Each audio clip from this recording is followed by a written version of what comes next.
Millennials en la era del storytelling. Pantallas, youtubers y formatos, la transformación de contenidos audiovisuales. La capacidad de impacto de los nuevos prosumers ha estado enfocada al potencial de conectar con los usuarios digitales.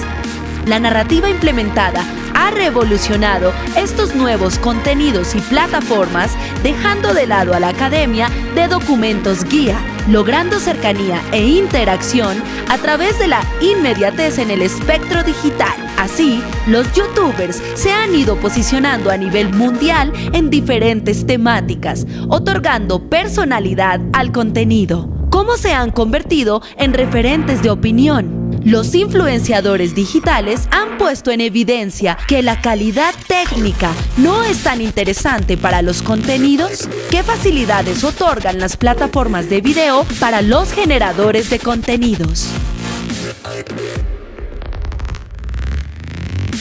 Bueno, nos acompañan Arnau Grifo, Kika Nieto e Isabela Santos. Yo quiero empezar por las mujeres. Este es un panel fundamentalmente femenino y quiero que empecemos viendo la semblanza de quienes nos acompañan aquí esta noche. Arnau Gifreu, investigador afiliado del Open Documentary Lab y miembro de la organización iDocs, University of the West of England, autor de artículos y de libros sobre la no ficción interactiva, transmedia y el caso del documental interactivo.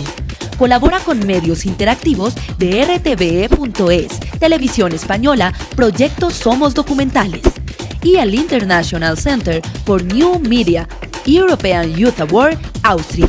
Y ha producido a nivel profesional varios proyectos interactivos y de transmedia. Isabela Cantos, periodista de la Universidad del Rosario, Colombia.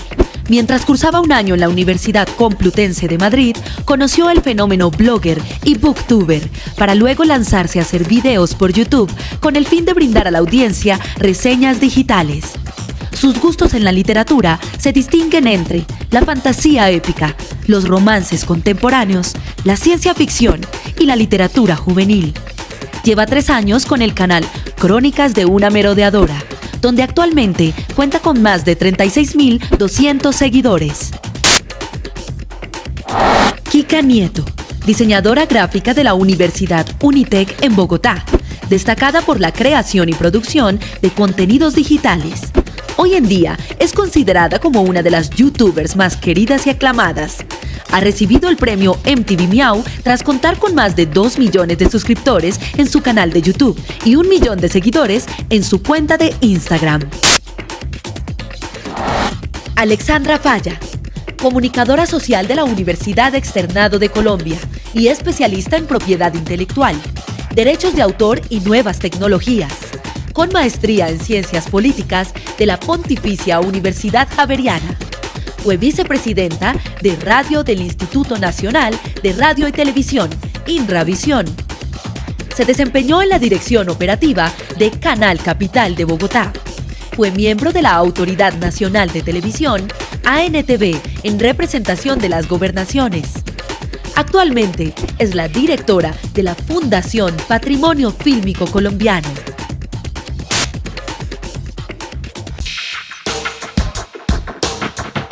Bueno, yo creo que, no sé si ustedes estén tan emocionados de tener dos personas aquí tan jóvenes. Vamos a hablar con Arnau del trabajo, vamos a arrancar hablando del trabajo que realizan estas youtubers, booktubers, que además es una subespecialización dentro de los youtubers. Y yo quiero arrancar un poco con la experiencia de cada una de ustedes. ¿Cómo surge la merodeadora? ¿De dónde nace la idea? ¿Por qué? ¿Por qué hacerlo en YouTube? Y un poco como cuál ha sido el proceso, Isabel, para llegar a lo que tienes hoy. Bueno, primero muchísimas gracias por estar conectados o por estar aquí escuchándonos. Digamos que yo creo que todos sabemos que el proceso de la lectura es una cosa supremamente solitaria. Tú te encierras en tu cuarto a leer o estás en la casa, en la sala leyendo, en Transmilenio, en lo que sea. Pero después de terminar un libro, como que a veces uno siente la necesidad de compartir todo lo que sucedió dentro de, pues, de las páginas que estabas leyendo, como lo que le pasó a tal personaje, el giro de trama que no te esperabas, y a veces tampoco es muy fácil encontrar en tu círculo de amigos gente que lea. Entonces, ¿cuál era la solución? Yo empecé a buscar como reseñas escritas en internet, también buscaba como videos y eventualmente me topé con los youtubers que hacían videos de libros y yo dije como esto es lo mejor que me ha pasado en la vida. Y primero, pues antes de lanzarme como a hacer videos, porque es una decisión súper difícil, uno dice, voy a hacerlo horroroso, voy a ser súper tímida, no voy a poder hablar, no voy a saber editar nada. Pues estuve como un año viéndolos a ver qué pasaba y cuando estuve en España de intercambio, conocí a muchísimos de los booktubers que yo seguía y ellos mismos me empezaron a decir como, ¿por qué no te lanzas? Simplemente hazlo, luego ya le coges confianza a la cámara, ya luego vas a poder hablar muy bien. Y efectivamente, después de una convención de bloggers y booktubers que se hace en la Feria del Libro de Madrid, pues nada, fui a comprar una cámara y empecé a grabar el primer video que pues es horroroso, pero ya uno va mejorando con el tiempo, claramente. Bueno, yo quiero contarles, antes de continuar con Kika, que el trabajo que hacen estas dos niñas es súper interesante porque es un trabajo que rompe un poco los esquemas de lo que uno ve en YouTube. Kika tiene, como lo dice su propia audiencia, un sentido un poco más social y trata siempre de dejar como una moraleja al final de sus videos.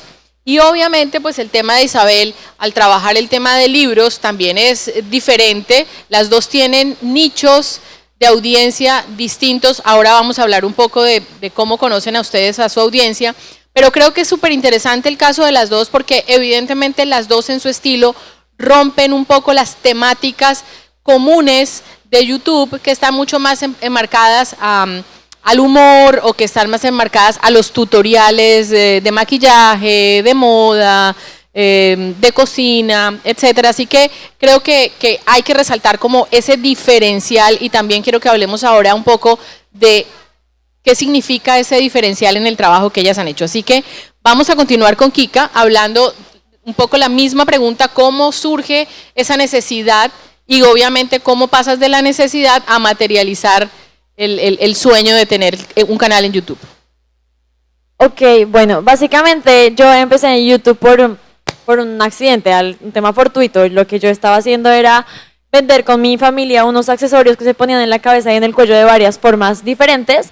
Y yo lo vendía en ferias y se lo vendía a la gente y la gente pues lo compraba y yo le explicaba cómo se ponía, pero cuando terminaba la explicación quedaban enamorados, me decía, pero te tienes que ir conmigo a la casa porque se me olvidó todo lo que hiciste o yo lo voy a regalar y cómo le explico a la gente cómo se pone. Entonces lo que yo hice fue hacer un video, publicarlo en YouTube para que la gente cuando estuviera en la casa pues recordara todo lo que yo le había explicado y ya, no más. O sea, de ahí a ser youtuber, nunca en la vida.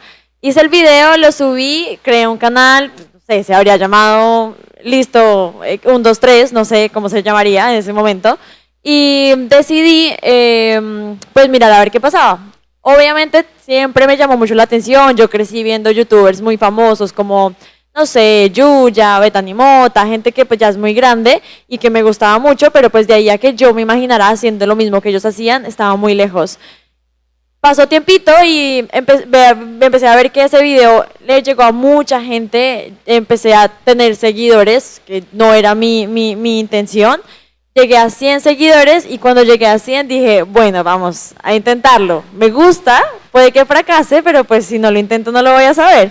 Así que así fue, por ahí empecé y aquí estoy. Bueno, Arnau, lo que estábamos hablando ahora, cifras de mujeres en YouTube. Bueno, en primer lugar, gracias por estar acá. Es un placer estar en Santa Marta con una compañía tan femenina y tan bella. Yo, cifras de mujeres en YouTube, no lo sé. Yo creo que están a la par o incluso hay más incluso que youtubers. Yo vengo también de un mundo más tradicional a nivel también de España. Más suena el Rubius, Auronplay, suenan otros nombres, pero me encanta, ¿no?, que haya tantos nombres femeninos que realmente estén entrando en este canal.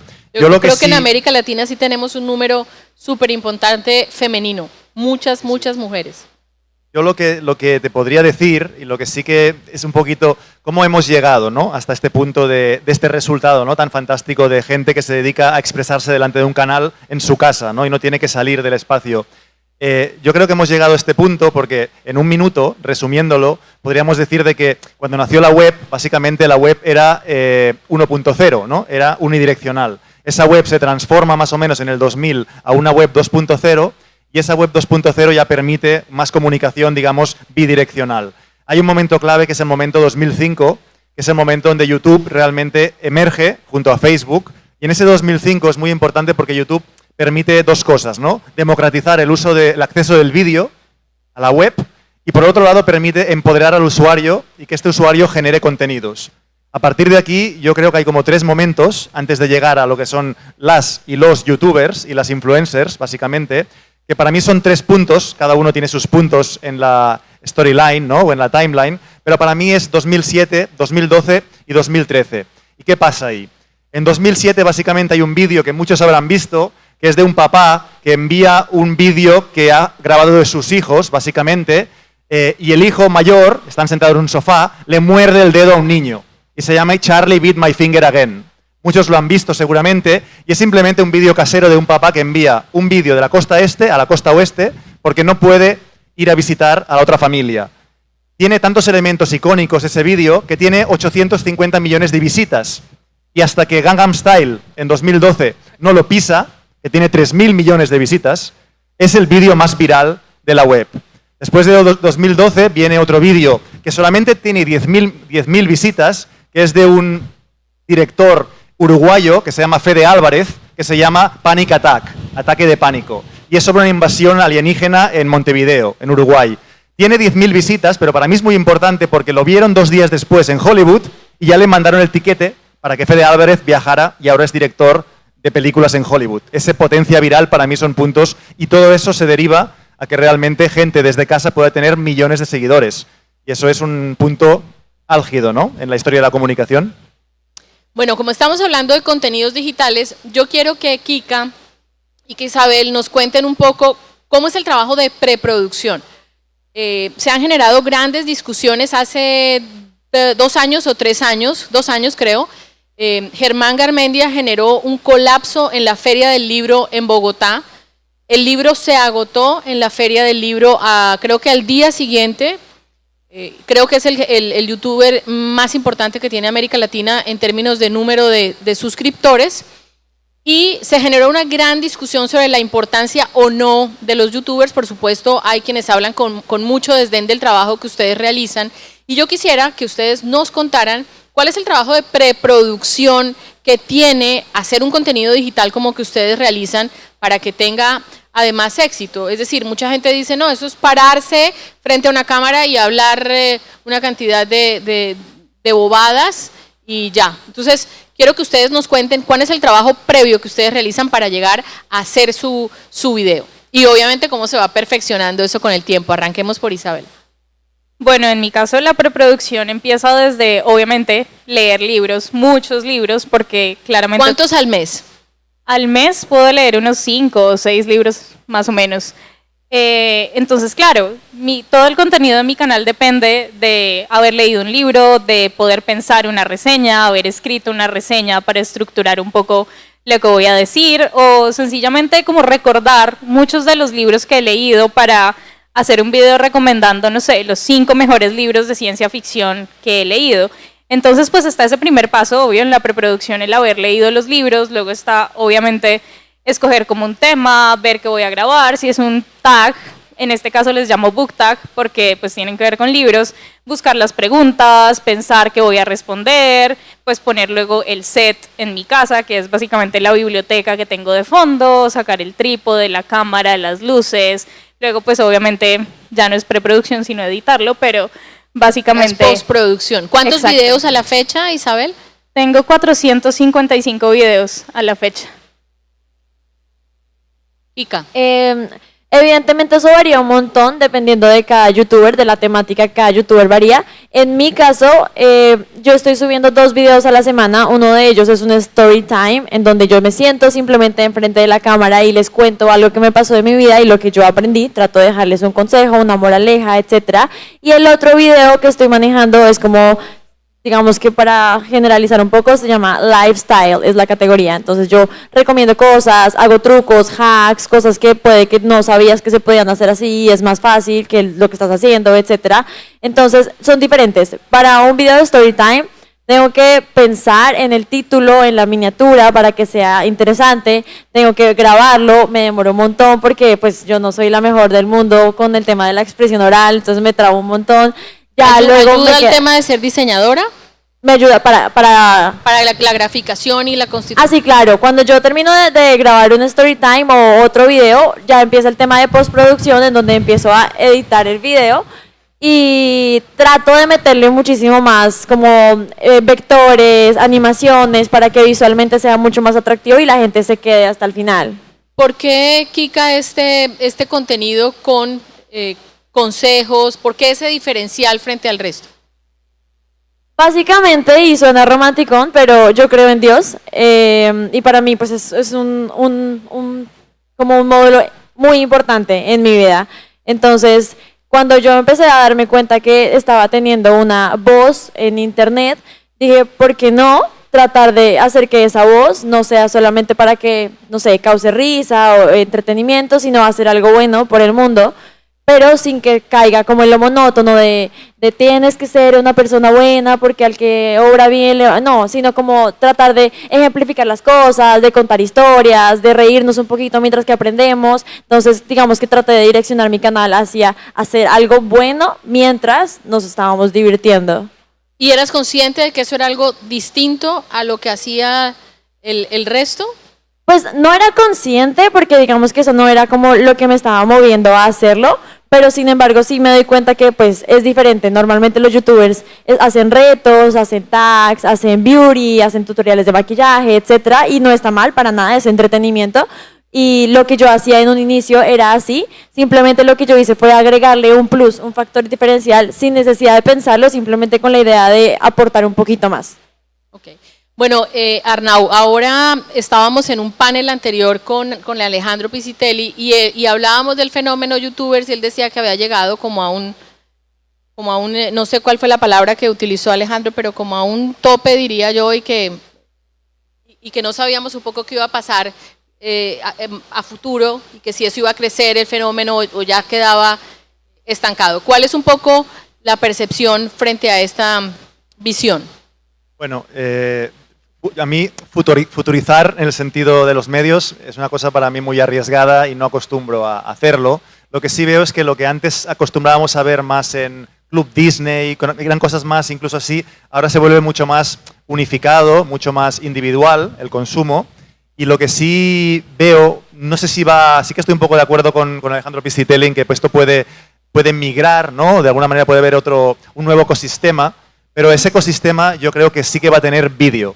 De alguna manera u otra, el vídeo es una manera en que los humanos tenemos sistemas de percepción, podemos percibir a través del vídeo, el sonido, la sinestesia, el movimiento, y cada uno tiene un sistema de percepción, igual que cada uno tiene un medio favorito, ¿no? El videojuego, la película, el libro, por eso el transmedia te capta por el segmento que más te gusta y después te diversifica.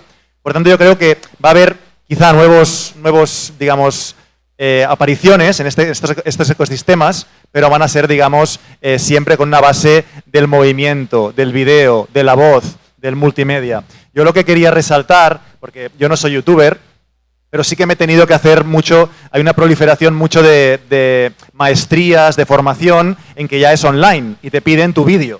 Y de alguna manera me obliga a mí ponerme delante de la cámara y hacer una performatividad como un youtuber. Y claro, yo valoro mucho y admiro el esfuerzo que hacen ellas y otros youtubers porque es un doble nivel. Tienes que controlar el lenguaje audiovisual, la cámara, los planos, el ritmo, todo, el montaje, la edición, la postproducción, el After Effects, el diseño, pero además tienes que ser un poco comunicador, porque no es lo mismo interactuar contigo, Alejandra, que eres, bueno, que te sale todo porque eres una persona que realmente eres como un hilo conductor muy bueno, como con una cámara que no se mueve y que no te habla. Entonces yo creo que ellas han conseguido este doble esfuerzo hacia la cámara y como la persona y a nivel técnico. Y eso, como decías tú, puede parecer muy fácil a simple vista. Y dices, no, si este youtuber no hace nada y gana un montón de plata. Pero el esfuerzo que hay detrás no lo ve nadie, pero existe. Bueno, yo quiero que hablemos con ustedes dos de la relación que ustedes tienen con sus suscriptores. Hemos hablado en un panel anterior, creo que fue el que precedió este precisamente, sobre el tema de las audiencias. Las audiencias de la televisión, las audiencias de las nuevas plataformas.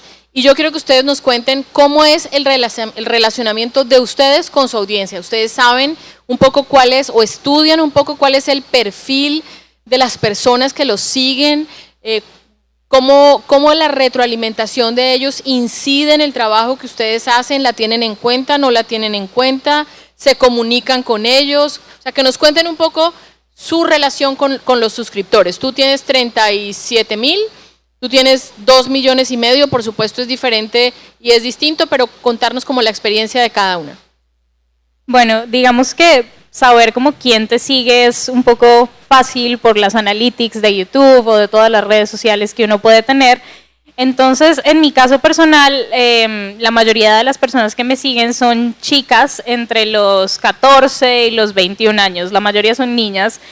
Y pasa así en todas mis redes sociales. Entonces, yo no es que cree mi contenido pensando, ok, mis viewers tienen entre 14 y 21, son chicas, van a querer, no sé, por estereotipar, solamente escuchar sobre libros de romance. No, para nada.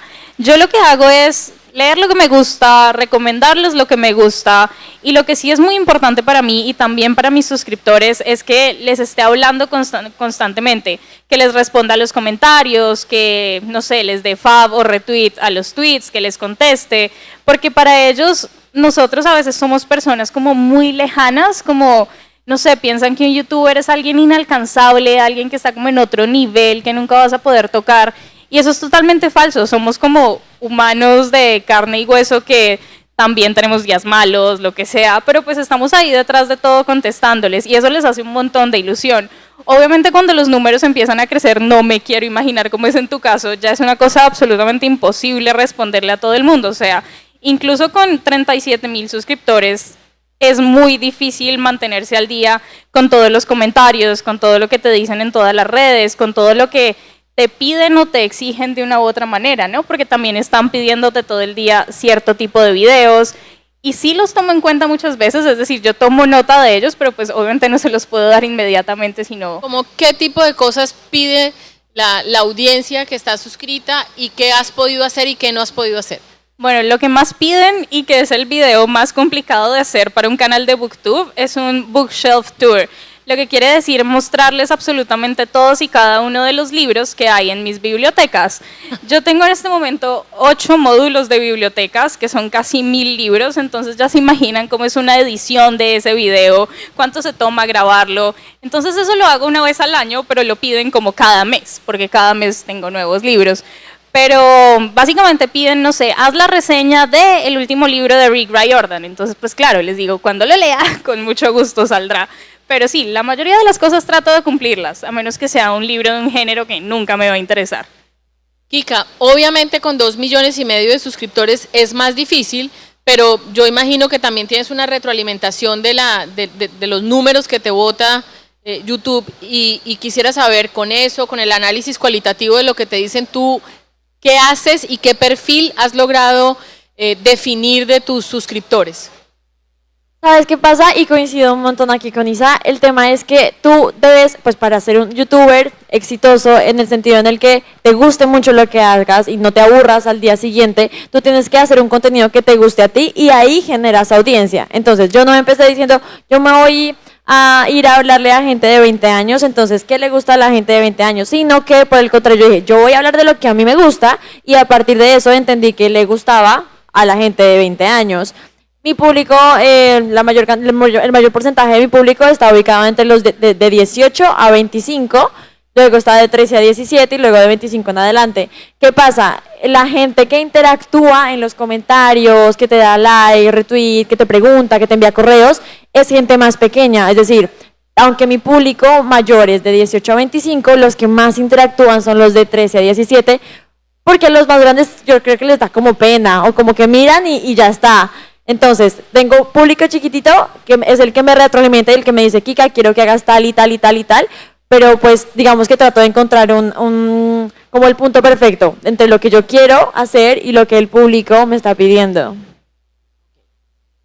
Arnau, yo quisiera que nos hablaras un poco sobre ese tema de la migración al consumo de YouTube por parte de los jóvenes. Ahora hablábamos en los paneles anteriores cómo hay una población que fue un poco desatendida por la televisión tradicional y empezó a buscar cosas que llenaban sus expectativas en YouTube. O sea, que nos hables un poco como de ese fenómeno de gente que migró a otras pantallas, del por qué y de esperando qué.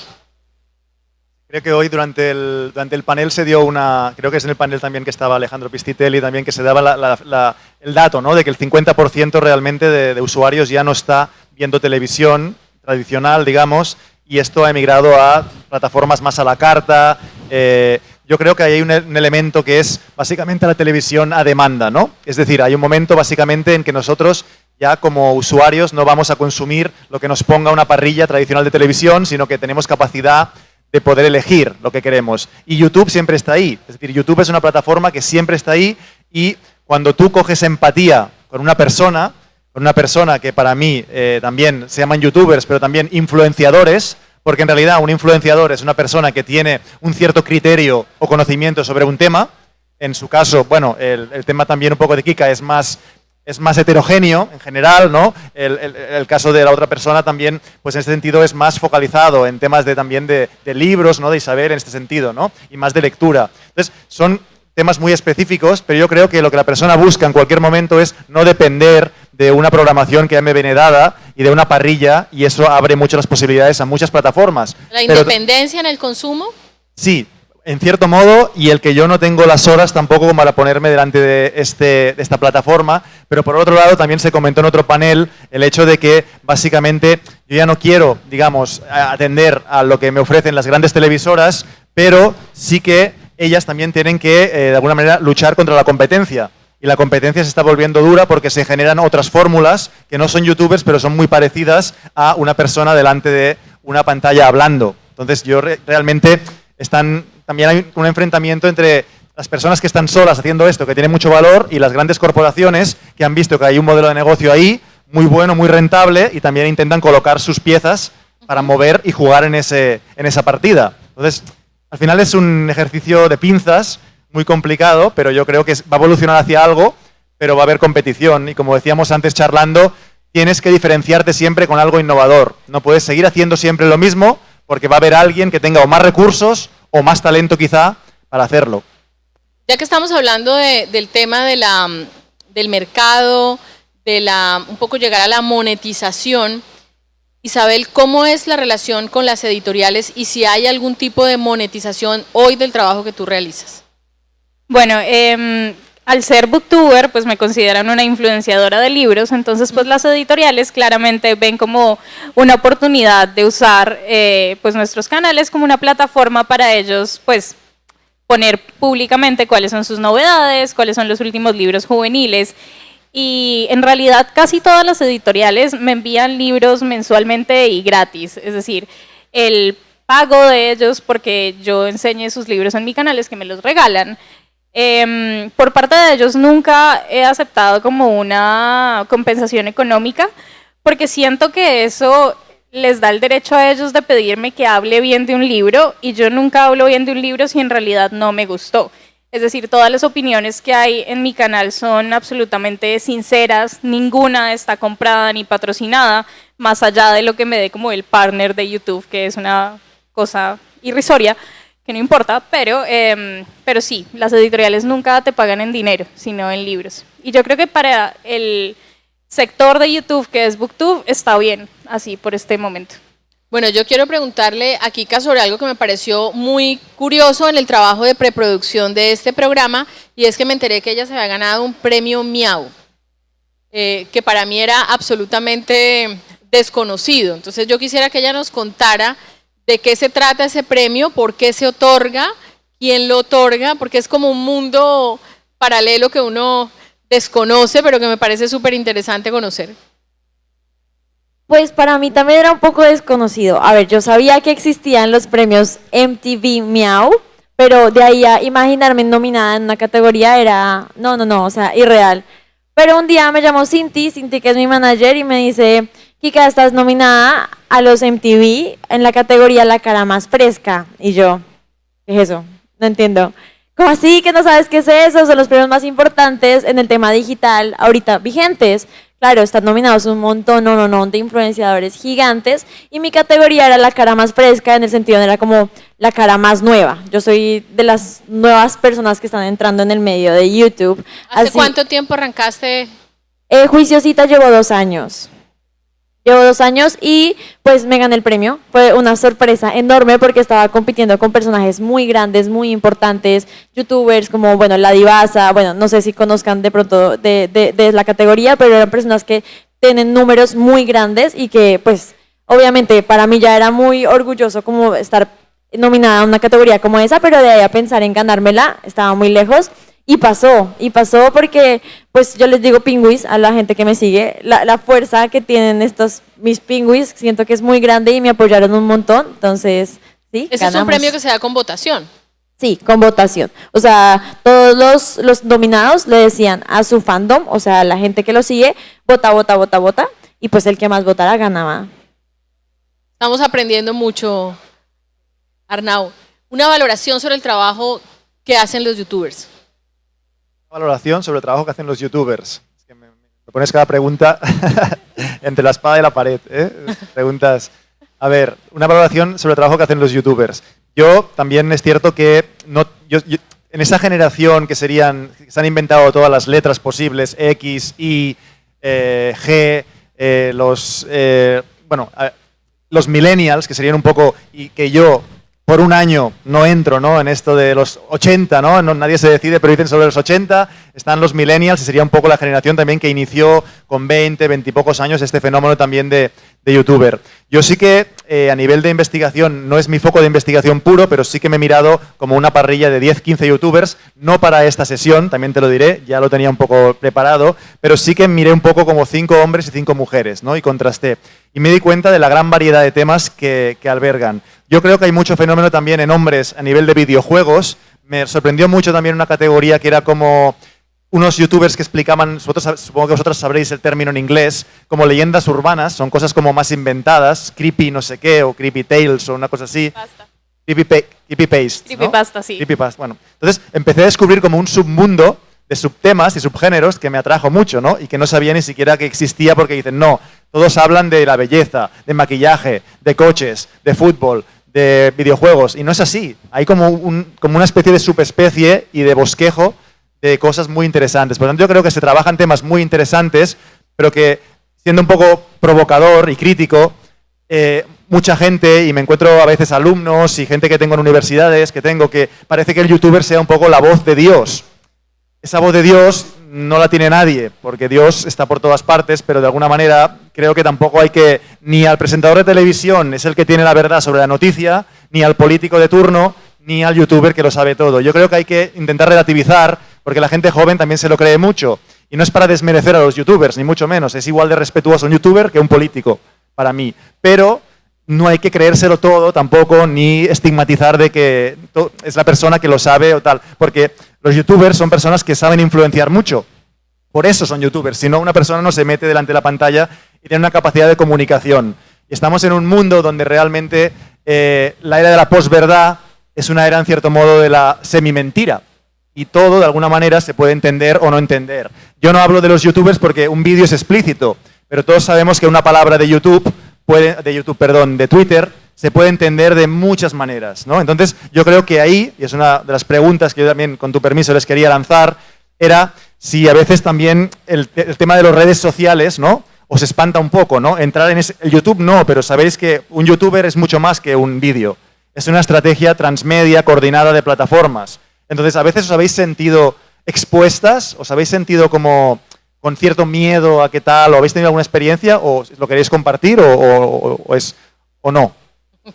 A veces no, siempre. O sea, desde el momento en el que tú abres tu canal de YouTube, tienes que ser consciente de que te vas a convertir en una figura pública o una persona expuesta públicamente. Y eso, lastimosamente, les da a las personas la impresión de que pueden opinar sobre tu vida o pueden decirte qué hacer y qué no hacer, qué decir y qué no decir.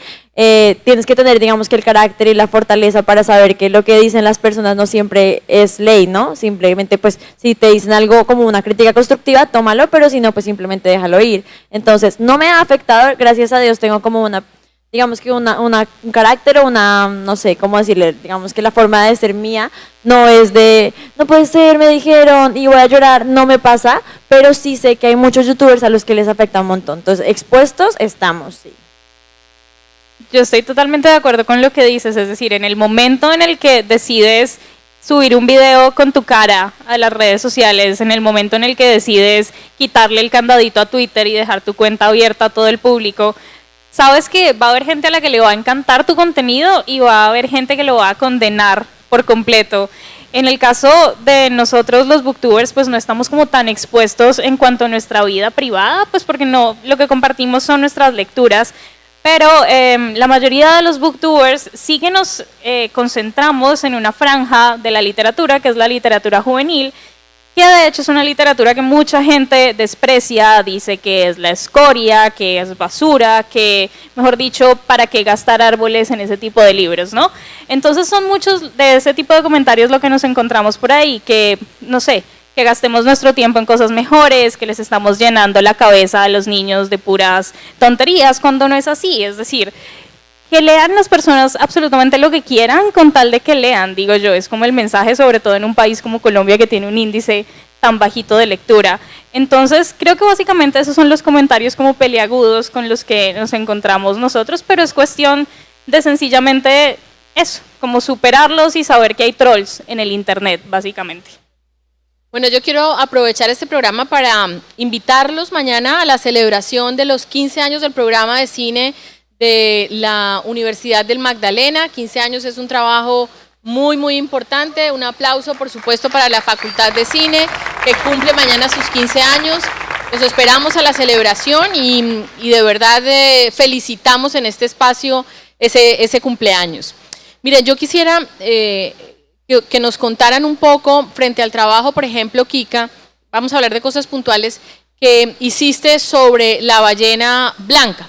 Todos sabemos que hace ya algunos meses pues, se dio toda esta discusión sobre la ballena azul, un juego que generó pues, muertes en varios países del mundo, prevención por parte de los padres. Un poco cuéntanos como esa experiencia y la respuesta de tus suscriptores a esa experiencia.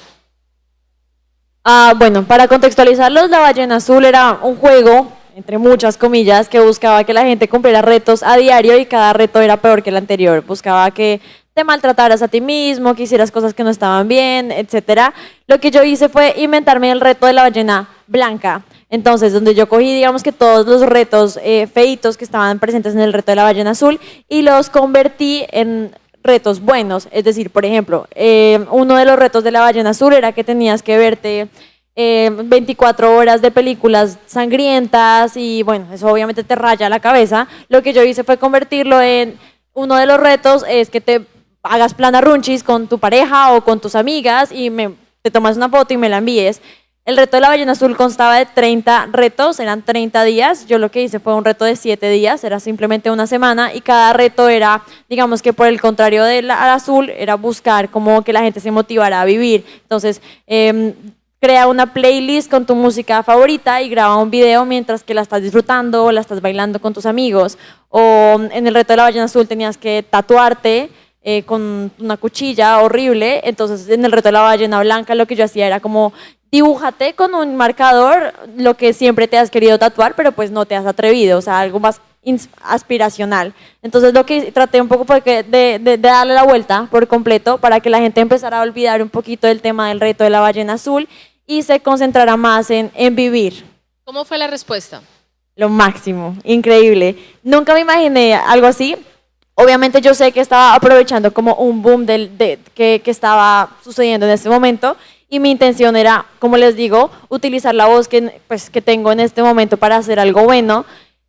El hecho de inventarme un reto, pensé que pues simplemente iba a ser como, ay, qué linda, se inventó un reto, pero no me imaginé que fuera a tener tantísima participación de la gente, porque movió más que, ay, sí, lo voy a hacer, como que movió corazones, mucha gente, muchísima gente completó los retos, me mandaba las fotos, como que estaban muy motivadas a participar y estaban orgullosas de participar en un reto como ese.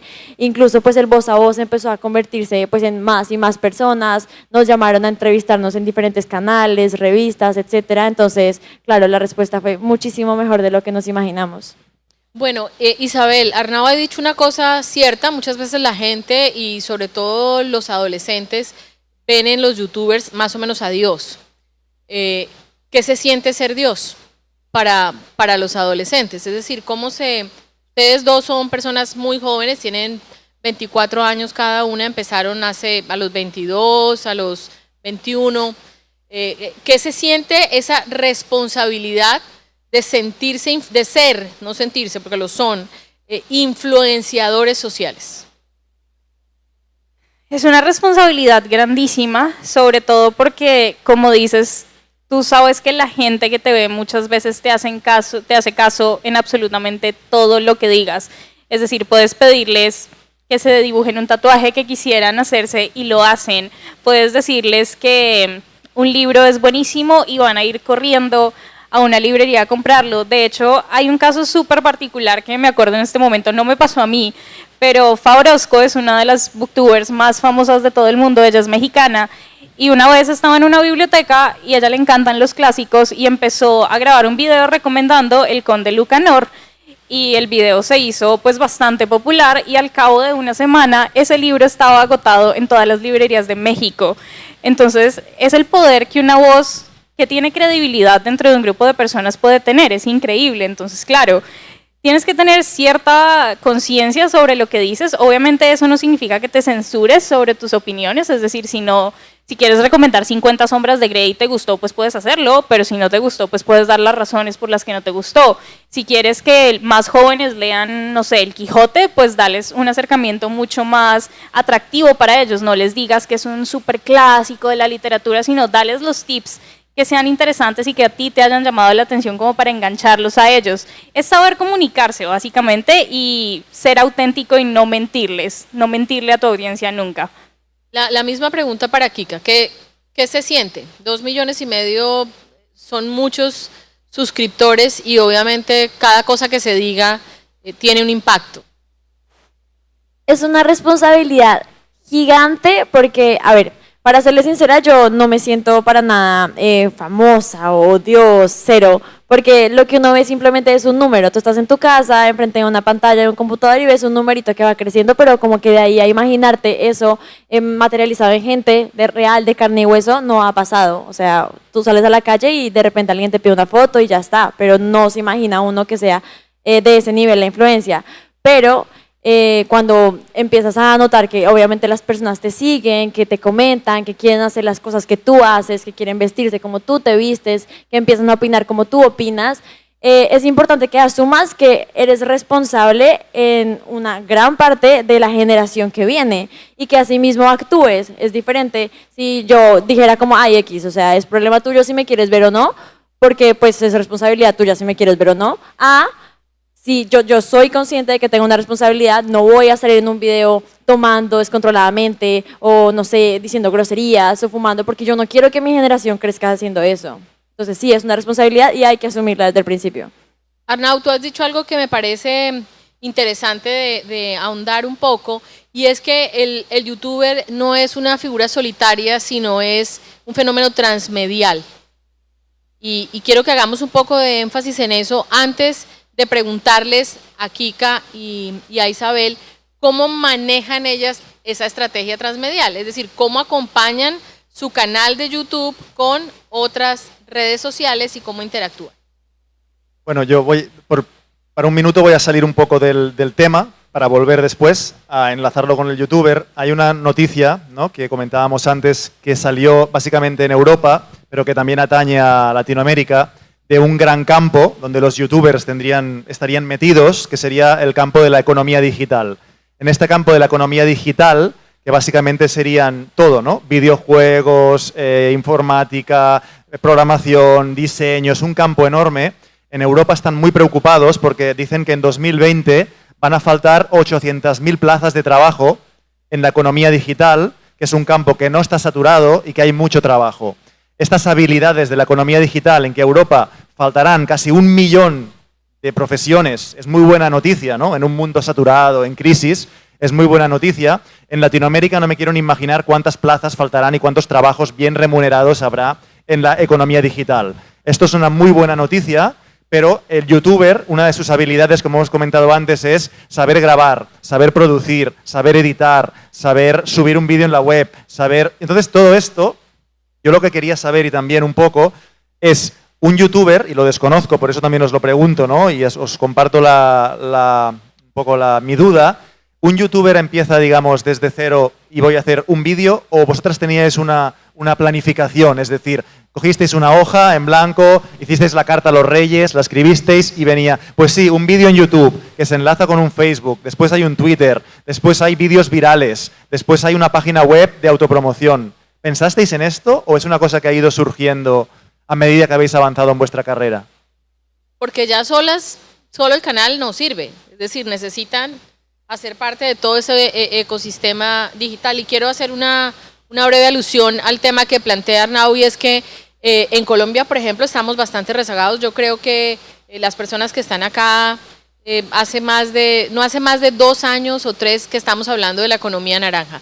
Es un tema que está todavía muy, muy, muy crudo para nosotros, pero creo que por fortuna ya empezamos a abordarlo, porque sin lugar a dudas será un escenario laboral muy interesante para los próximos años. Así que ahora sí, bueno, dale. Déjame, perdón, antes de que me respondáis a la pregunta, otra buena noticia también en Colombia actualmente es que un youtuber forma parte de una estructura muchas veces transmedia de ficción o no ficción. En la ficción y en la no ficción, el youtuber o la persona que comunica conecta con esa cultura pop, esa cultura urbana, esa cultura joven. Por tanto, el formato de la plataforma del youtuber tiene mucha potencia, o es casi obligatoria, no diría así tampoco, en una estrategia transmedia de medios. Por tanto, imaginaos el poder que tenéis, ¿no? Pero por otro lado, en Colombia ahora existe un sistema de estímulos en nuevos medios, en medios digitales, que está del orden del $1,5 millones al año. Eso no significa solamente youtubers, pero podría ser que estuvieran dentro de la estrategia de transmedia. Por tanto, es un momento, digamos, interesante en el país también para promocionar las prácticas digitales, porque hay mucha competencia, ¿no? Pero $1,5 millones de dinero en sistema de estímulos, de proimágenes, etcétera, es muy positivo para el país actualmente, ¿no? Y ahora, si me respondéis, por favor. Habéis tenido tiempo para pensar, ¿eh? Habéis tenido tiempo para pensar bien la respuesta. Pues en mi caso, como yo les comenté, yo empecé de una manera muy empírica. Yo no dije, ok, mañana voy a abrir YouTube, Facebook, Instagram, Twitter. No, yo empecé subiendo videos en YouTube, luego empecé a ver que los youtubers tenían Twitter y que los youtubers tenían Instagram. Entonces dije, yo quiero ser como los youtubers, entonces vamos a abrir Twitter y vamos a abrir Instagram. En un principio fue así, más bien un tema más romántico donde yo quiero ser como. Y ya cuando empiezas a crecer te das cuenta la importancia de cuando tú hablas a gente que está viendo videos en YouTube y cuando le hablas a gente que ve videos o fotos en Instagram, es diferente, es muy diferente la forma de comunicación entre una red social y la otra, y es importante saber que es gente a la que le llega, digamos que la comunicación o la información de una manera, digamos que pues en mi caso a mí me llega más por YouTube, aunque tengo Instagram. Hay gente a la que le llega más por Instagram, aunque tengo YouTube. Entonces, si tú quieres abarcar más personas, más público, llegar a más gente, es importante tener más redes sociales. Eso por un lado. Y por el otro lado está el tema como de tu trabajo. Si tú estás trabajando de esto, estás trabajando con marcas, normalmente las marcas lo que hacen es decirte, quiero un video en YouTube, pero quiero que lo acompañes con 2 fotos en tu Instagram. Entonces uno vende paquetes, entonces por eso es importante que tú le dediques tiempo a otras redes sociales. Bueno, volviendo como al inicio de la pregunta de si en algún momento antes de crear el canal nosotras teníamos una estrategia fríamente calculada, creo que eso nunca sucede, es decir, de un momento a otro yo dije como, ok, quiero abrir un canal. Yo creo que lo único que pensé antes de abrirlo fue como, ¿cómo le voy a poner? Porque no quería que se llamara Isa Cantos, entonces empecé a pensar y a pensar y a pensar y me demoré un montón pensando el nombre. Y ya con el nombre pude abrir el canal, pero luego me encontré con el gran dilema de, el canal necesita un banner y yo soy súper mala en las cosas digitales y de edición, es decir, confesión aquí, todo el mundo edita en Premiere, en Sony Vegas, mi computador no soporta eso, entonces yo edito en Movie Maker, por ejemplo. Cosas así, entonces yo decía como, el banner lo voy a tener que hacer en Paint, qué horror, era terrible. Entonces bueno, una vez superado todo eso ya pues me lancé a hacer los videos, pero nunca pensé como, ok, voy a tener que publicar el video, luego lo publicito por Twitter, luego abro una página de Facebook también para que la gente lo siga. Creo que esas cosas van surgiendo con el tiempo y porque te vas dando cuenta como de la necesidad, como de ir alcanzando otros públicos, de no usar tu Facebook personal para decirle a todos tus amigos, hey, acabo de subir un video, porque eso al principio da un montón de pena. Entonces por eso surgió la página y todas estas cosas. Pero no, desde el principio uno nunca piensa como nuestra estrategia transmedia es tal. Entonces creo que es algo como que va surgiendo orgánicamente. Bueno, yo quisiera preguntarles cómo se ven a ustedes en 5 años, ustedes tienen 24, cómo se ven en 5 y si ustedes hacen algo adicional al tema de YouTube, es decir, ¿a qué se dedican aparte de tener un canal de YouTube y si se ven allí proyectadas a futuro y cómo? Yo en este preciso momento estoy dedicada a YouTube. A ver, yo durante mucho tiempo estuve trabajando, estaba estudiando y haciendo videos para YouTube, luego empecé a estudiar y a trabajar en una oficina a tiempo completo y llegaba por la noche y editaba y subía videos. En este momento tomé la decisión de renunciar, pues bueno, por diferentes cosas que pasaron. El tema fue que cuando decidí renunciar, empecé a tener un crecimiento muchísimo más acelerado, pues porque es más tiempo el que le imprimes, más esfuerzo y pues así mismo se ve recompensado.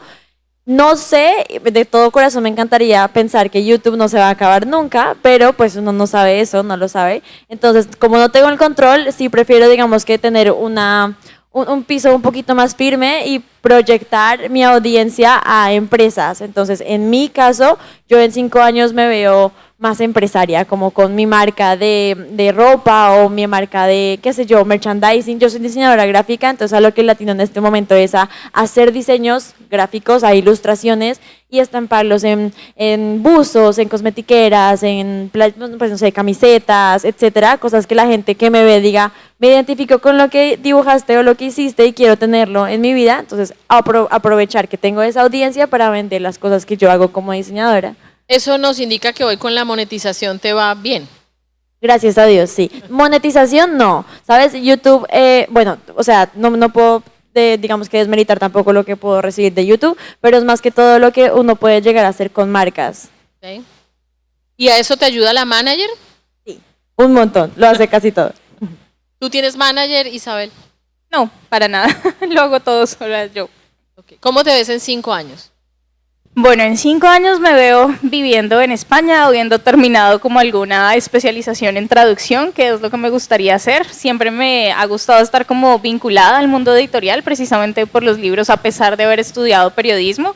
De hecho, ahora mismo trabajo en una editorial y obviamente no vivo de YouTube porque es que las comparaciones son absurdas, es decir, la booktuber que más suscriptores tiene a nivel mundial tendrá 400,000, mientras que el youtuber más popular, que es PewDiePie, tendrá que 60 millones, una cosa así, 60 millones de suscriptores. Un booktuber nunca va a poder vivir de YouTube, a menos que, no sé, diversifique su contenido.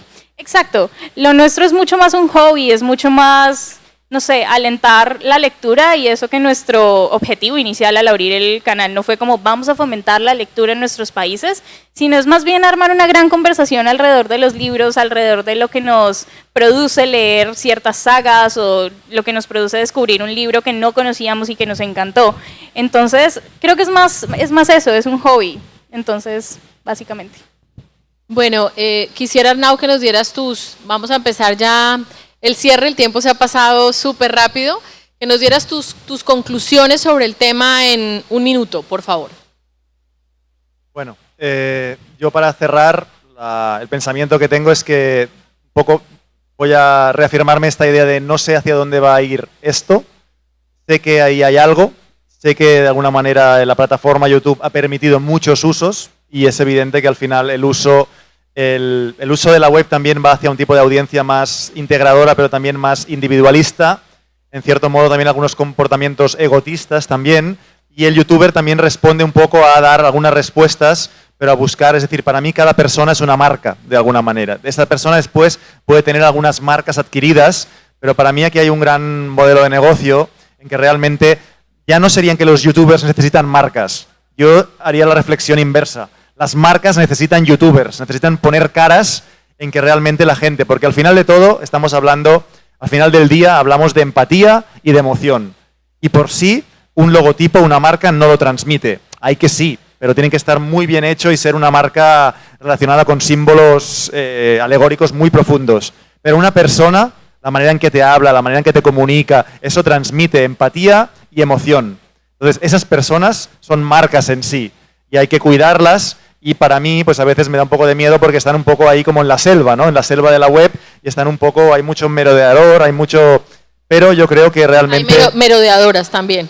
No, pero me refería también a los que están por ahí, a los trolls, más que a las merodeadoras, sino a que hay mucha gente por ahí mirando que le gusta no ser vista, ¿no? Pero que también hay que tener mucho cuidado y yo entiendo de que es un sitio en el que nunca digas nunca, pero yo por lo menos no me metería a ser youtuber, porque no me gusta exponerme a todo este ámbito. Me expongo de otra manera, pero no, yo no lo haría, por ejemplo, ¿no? Por tanto, los admiro y las admiro por este sentido, ¿no? Por esta fuerza de decir, es mi sueño, me gustaría hacer esto y me pongo delante de la tele y lo hago. Y para mí eso es admiración. Yo no quiero terminar y ya vamos a terminar súper breve. Que la que quiera de las dos me diga un poco su opinión sobre el tema de la gente adulta con canal de YouTube, digamos. Históricamente, ella se ríe. Históricamente es un tema que lo están haciendo más los adolescentes, la gente muy joven, pero en Colombia ahora está bastante de moda que la gente adulta, obviamente con un perfil muy distinto, monte su canal de YouTube. Y quiero ver cualquiera de las dos que me diga cuál es su percepción de ese tema, si les parece que es un poco como una mofa al trabajo del youtuber. Para nada, a mí me parece lo máximo, o sea, YouTube es una plataforma gigante donde caemos absolutamente todos y creo que si yo tengo algo que aportarles teniendo 24 años, obviamente alguien de 40, 50 o más tiene muchísimo más que aportarles, tiene experiencia, conocimiento, personalidad, carácter, podemos aprender de todos, podemos dejarnos influenciar de todos, entonces no me parece para nada malo que estén, digamos que metiéndose en este tema, por el contrario, pues por mi parte me parecen bienvenidísimos. Bueno, muchísimas gracias de verdad a nuestros panelistas. No quiero despedir el programa sin agradecer nuevamente el apoyo de la Autoridad Nacional de Televisión, agradecer por supuesto al gestor en Colombia del proyecto TV Morfosis, que es el canal universitario Zoom, a la Universidad de Guadalajara y el Canal 44, que son los creadores de este interesantísimo y gran formato que nos permite una reflexión alrededor de la televisión y sus transformaciones, y a otras entidades que hicieron posible que realizáramos Contacto Éxito TV Morfosis este año en Colombia, como son la Universidad Surcolombiana de Neiva, la Universidad Minuto de Dios, la Universidad EXI, la Universidad de Antioquia y por supuesto la Universidad del Magdalena, que hoy nos acoge y que mañana celebra, no lo olviden, sus 15 años del programa de cine. Así que estarán muy bienvenidos a la celebración de estos 15 años del programa. Aprovechamos por supuesto este escenario para felicitar el cumpleaños de este programa de cine. Creo que el cine es algo que construye ciudadanía, que construye identidad cultural de un país y por supuesto enhorabuena que una facultad como esta siga creciendo y siga desarrollándose. Ustedes no se desconecten porque mañana tendremos la jornada final, habrá temas súper interesantes, hablaremos del tema de los derechos de autor en el entorno digital, que es un tema bien importante para saber qué usamos en las redes sociales y cómo lo usamos y en las plataformas digitales. Hablaremos también del tema de la preservación digital y de cómo usar esa preservación en estas nuevas plataformas y del poder de lo digital, así que mañana va a estar buenísimo, no se lo pierdan, los esperamos mañana nuevamente en otra jornada de TV Morfosis 2017 Colombia, aquí desde Santa Marta y en este momento desde la Universidad del Magdalena. Muchas gracias por estar conectados a través de redes, a través de los canales que hemos mencionado y sigan conectados con nosotros.